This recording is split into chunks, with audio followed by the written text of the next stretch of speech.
Sandler from Riverfront Investment Group, Kenny Polcari from O'Neill Securities, who's just finishing up trading and will join us shortly. Guys, welcome. Paul, let's kick off with you. We're looking at negative start, down about 46 points in the Dow. How worried are you?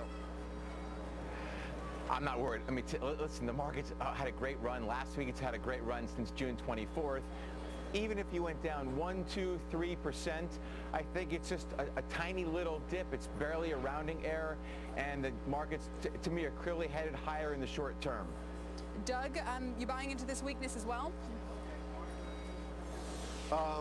Yeah, I think we are buying into this weakness. We also are finding that the U.S. has had a really great run, and you know, the whole point of making your most money when reality and expectations are in disalignment, that's not the case right now in the U.S. Things are good and people recognize that. Where I think the real opportunities are is overseas, where expectations are very low in those countries, or maybe where the U.S. was a couple of years ago. We look at a second half that could be a lot like the second half of 2012, which is the U.S. kind of stalls out and the international markets really get up and going. That's an interesting point. Most investors are underway.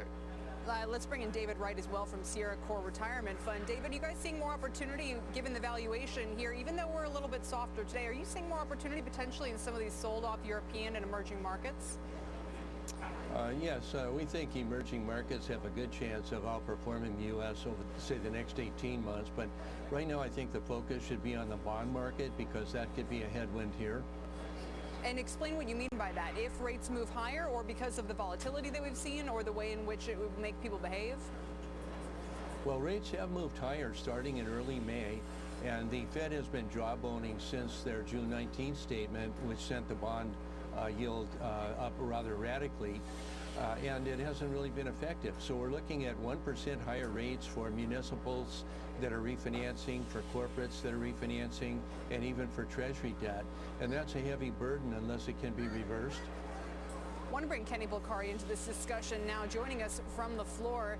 Kenny, you've heard here some concern about what's happening in the bond market, but you got to say, for all the volatility that we've seen and all the focus on it, stocks have pretty much shrugged this one off. They have shrugged it off, and today is an interesting day because it was low volume. There's not a whole lot of data out. The ISM number came in, stronger than expected, but that made sense based on kind of the jobs that we've seen having been created. We see the market holding just above the 1698 level, which is key.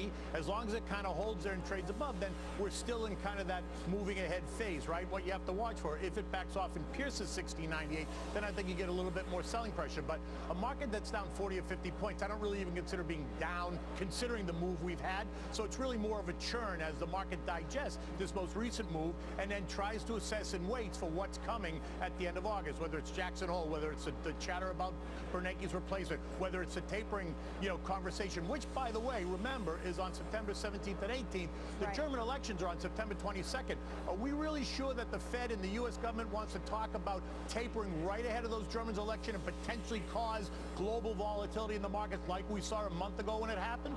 Well, it's a fair point. I mean, in Doug Sandler, you mentioned some of the opportunities we might be seeing overseas. A lot of people have been saying, well, why shouldn't we wait till after those elections in Germany, after September 22nd? Right.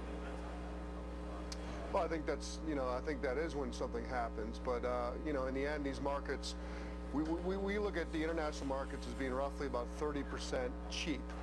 U.S. is somewhere between 5 and 10% cheap. So the question is, do you feel like the markets aren't going to move? I mean, people are going to start to recognize who's going to win the election before the election's decided. Right. Where do you want to be ahead of that? And, our view is we want to be at least neutral to the international markets, and for a global investor, that's probably somewhat like a 40 to 50% allocation to international.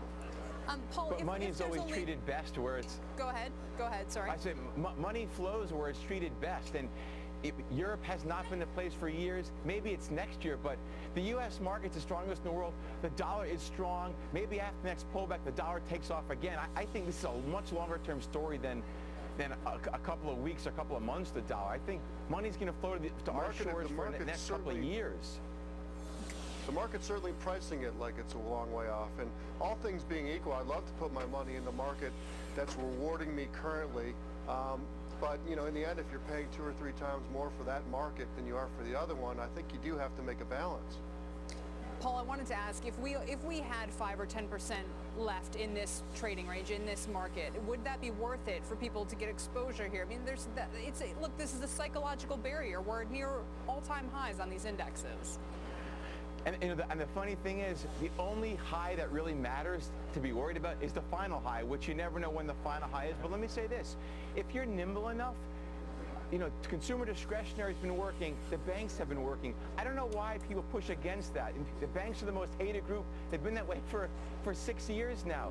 Yes, you can certainly play the last 5 or 10%. I don't think we're within the last 5% for sure. At some point, you're going to get a pullback. Let's say it's 10% or 15%. It's not going to be the final high. The final high should be in 14 or after. All right, gentlemen, thank you very much for sharing your views. Got to leave it there and get over to Scott Wapner now, who's got some breaking news on billionaire hedge fund titan David Tepper. Over to you, Scott. All right, Kelly, thanks so much. I just got off the phone a short time ago with Mr. Tepper over at Apple.